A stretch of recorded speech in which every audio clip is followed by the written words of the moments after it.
There is nothing. Only warm primordial blackness. Your conscious ferments in it.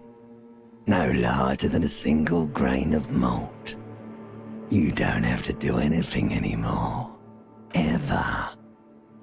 Never, ever.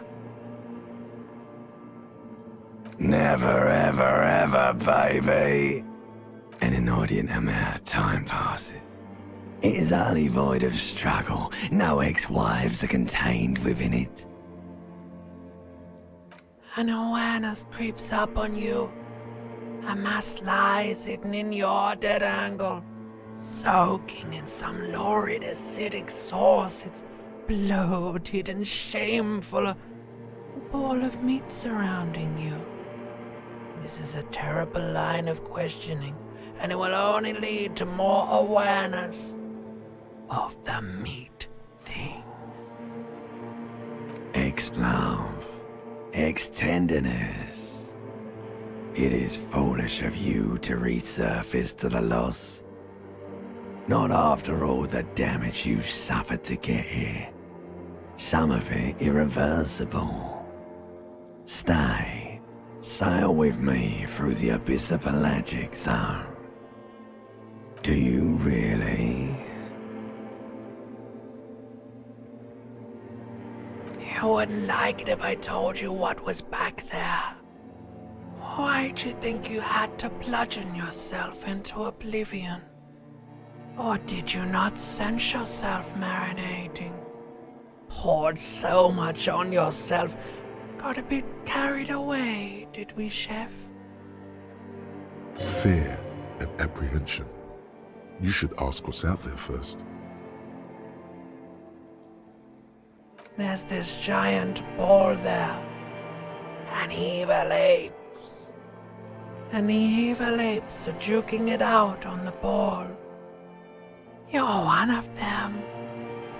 It's basically all just evil apes juking it out on a giant ball. Infinitesimally small. You can't even make out it's a ball when you're joking it out. It's that large. Vying for resources is just a stupid expression you picked up somewhere. The part of the presentation you want to take home with you is this. You have to beat the other evil apes in the face, or you lose. Somewhere in the sore, bloated man-meat around you. A sensation. Like a fly to the ointment, your conscience sticks to it. The limbed and headed machine of pain and undignified suffering is firing up again. It wants to walk the desert. Hurting, longing, dancing to disco music. You can take it. You're a champion.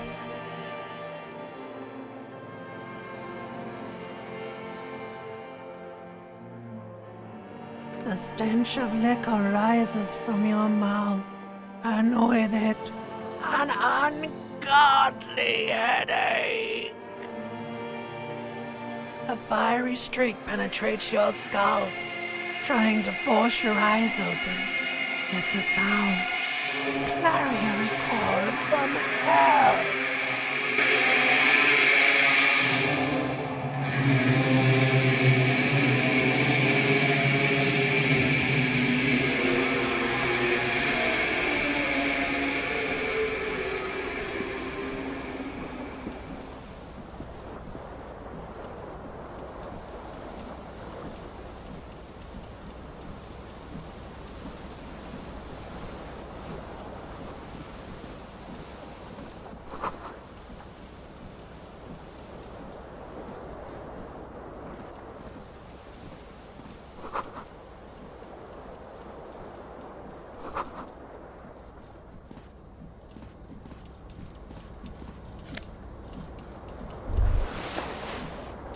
You hear a jingle.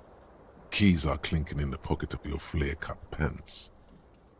It says whirling in rags on the aluminium keyring. There is a single key on the ring. The number 1 is etched on it. It should open the door.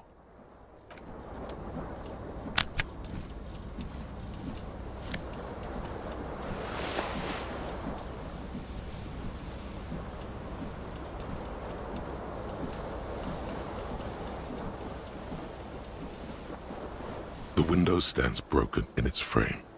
Cold wind blows in. The morning light hurts your eyes. It's hazy, but you see the ocean and some war-torn buildings. The shards face outward. Whatever broke this window came from the inside. A fine web of scarring covers the back of your right hand, but none of it is recent. More likely a projectile than a held object. There are no fragments on the floor from pulling a tool back in after impact. It is too large for a bullet, yet too small for a piece of furniture. You're looking for something heavy and larger than your fist.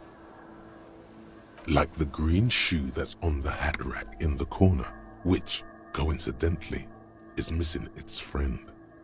Congratulations, you smashed the window with your own shoe. Now you only have one. If you're lucky, you can still... The window agrees. Its cracked smile is cold and sparkly.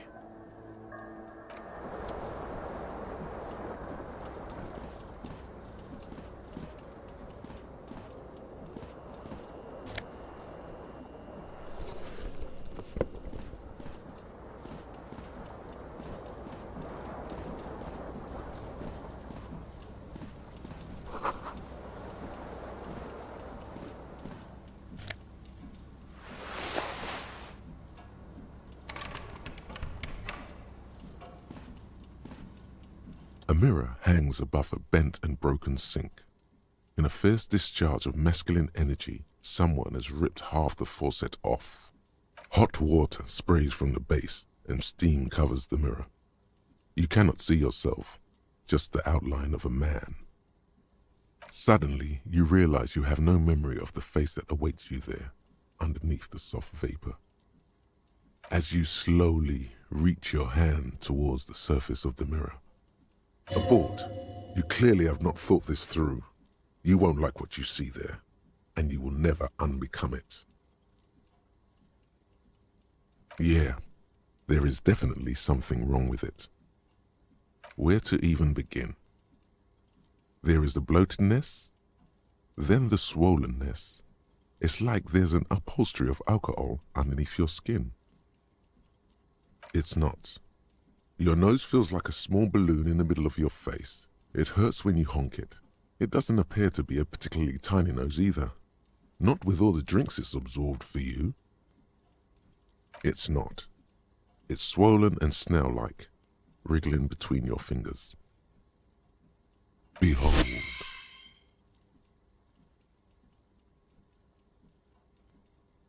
You have no idea who this thing is, do you? It appears you're also dead. There's clearly rigor mortis on your face. Oh wait, is that an expression? Are you trying to make an expression with that face? Why? Please stop. It's horrible. You're scaring yourself. You can't, can you? It's like it's not even voluntary anymore. You have worn that grin into your face, and now it won't come off. What does it even mean? What is the emotion you're trying to convey? You should check yourself for a pulse, superstar. From here it looks like a cadaverous spasm. You find no sign of life on your swollen neck. However, putting your hand on your chest reveals an irregular heartbeat. You appear to be alive, for now.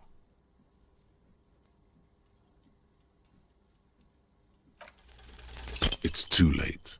Like an image on film.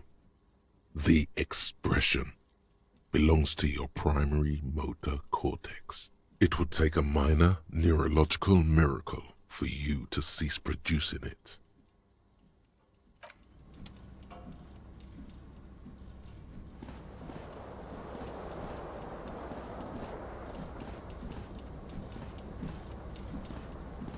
This fan has 2 chain pull switches. One ends in a or has it been consigned there as punishment? You feel as though this creature is your friend and wants to reattach itself to your neck so that you may continue your adventures together in this strange world. The blades come squeaking to a halt. It should be easier to reach the tie now. A terrible mistake. Turn the lights off immediately. It's just a little hangover-induced photosensitivity. Don't. The lights are off. You swoop up and catch the tie. Snap. It's released. What you have in your hand is a fantastically colorful tie with 4 or 5 different patterns. The knot reminds you of a noose.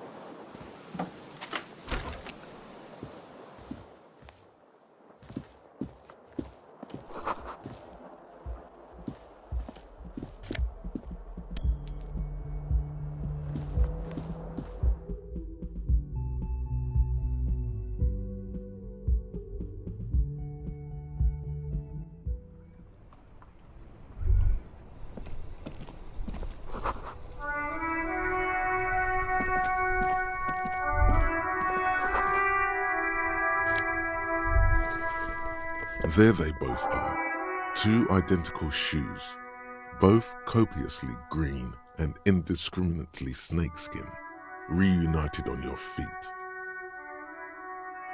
Good, they're balanced, comfy. Feels like the only good thing about you right now, truth be told.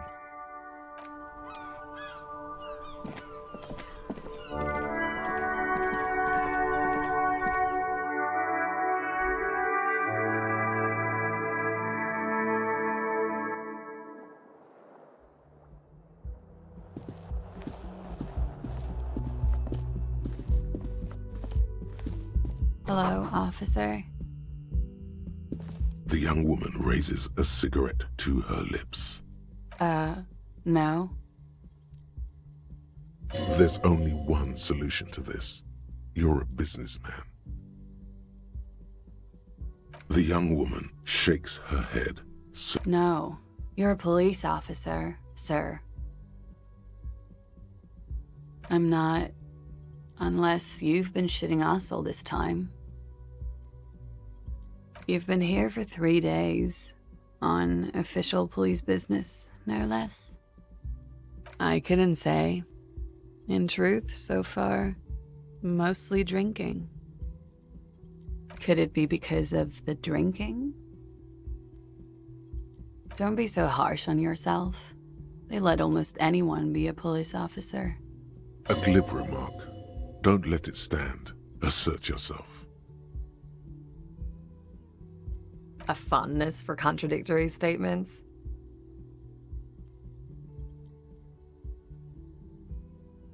Extraordinary. The words have already left your mouth.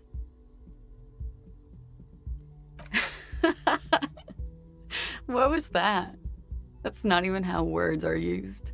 What did you say? Come on, say it again. No, you see, that's not what you said. You said... Come on, man. Pretty, please. Don't back down now. Say what you said again. Proudly. Goddamn right you did. You crazy asshole, you. What kind of cop are you? Okay, that's cool. Or if I can just maybe ask you to elaborate on that superstardom a tiny bit.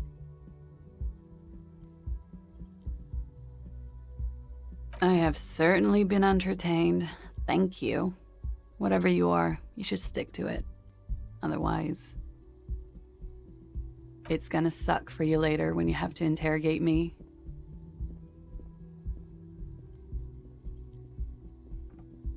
And for the record, no, I didn't do it.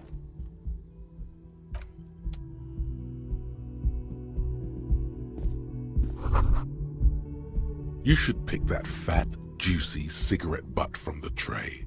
Who knows what you are? How very astute of you. This renders it ineffectual. You should look for a whole cigarette, or better yet, an entire pack. Strike that. A carton. Make sure they're all healthy and able-bodied. Then smoke them all. The idea seems to make your neck expand. Suddenly, the garish tie feels very snug. Or you could not do that. No one is making you. Good. They'll make you stronger and better. You're too old to be cool now.